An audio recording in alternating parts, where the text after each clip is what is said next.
Interference of sound wave में maximum intensity minimum intensity का position बताने जा रहा है। Calculate the frequency for which intensity becomes maximum minimum in the following case. ये two sound ये सोर्स है, two sources A and B, distance between them is small d. तो यहां ये इंटरफेरेंस पी पॉइंट पर या मिड पॉइंट से x distance पर यहां मैक्सिमा मिनिमा का पोजीशन बताना है। तो ये जस्ट परपेंडिकुलर एक लाइन ड्रा कर देंगे, एंगल सपोज थीटा है तो ए क्यू हो जाएगा, ये कैपिटल डी है। तो delta x equal to A Q, ये path difference equal to A Q equal to D sine theta. तो delta x equal to D sine theta.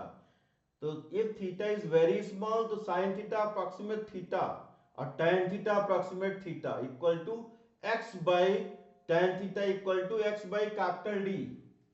या ऐसे इस तरीके से बना लेंगे तो ये थीटा एंगल हो जाएगा, ये सब इक्वल एंगल होगा। तो ये हो जाएगा tan theta approximate theta equal to x by capital D. Delta x equal to small d x by capital D. तो delta x equal to x by capital D into small d, ये path difference आ जाएगा। अब path difference N lambda ये किसके लिए होता है, ये मैक्सिमा के लिए, मैक्सिमम पोजीशन। मतलब ये जब साउंड की इंटेंसिटी मैक्सिमम होती है तो ये पोजीशन है x n equal to nth maxima के लिए n lambda capital d by small D.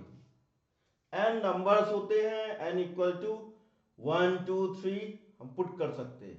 अब next x by capital d small d equal to 2n plus 1 lambda by 2, ये मिनिमा के लिए होता है। तो x equal to 2n plus 1 lambda capital d by 2d हो जाएगा, ये मिनिमा के लिए पोजीशन है।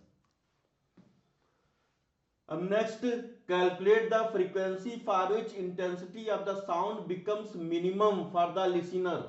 ये टू साउंड सोर्स है, इसके बीच में डिस्टेंस y है और ये x डिस्टेंस है, ये ऑब्जर्वर है। तो यहां फ्रीक्वेंसी फाइंड करना, मिनिमम फ्रीक्वेंसी फाइंड करना। तो delta x path difference find करेंगे, ये x है ये y है, तो ये root x square plus y square हो जाएगा। तो delta x equal to root x square plus y square minus x हो जाएगा। और delta x equal to 2n plus 1 lambda by 2, ये कंडीशन होता है मिनिमा के लिए। तो इसकी वैल्यू पुट कर देंगे तो lambda equal to root x square plus y square minus x upon 2n plus 1 हो जाएगा। और lambda equal to v by frequency हो जाएगा, 2 root x square plus y square minus x by 2n plus 1 हो जाएगा।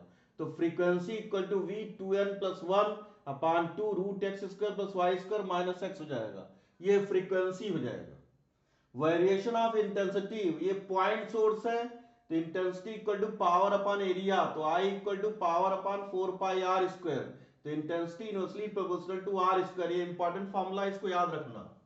अब next, ये अगर लीनियर सोर्स होगा तो उस कंडीशन में इंटेंसिटी क्या होगा, तो I equal to power upon 2 pi R H, I inversely proportional to R हो जाएगा। तो I1 I2 का ratio equal to R2 by R1 हो जाएगा।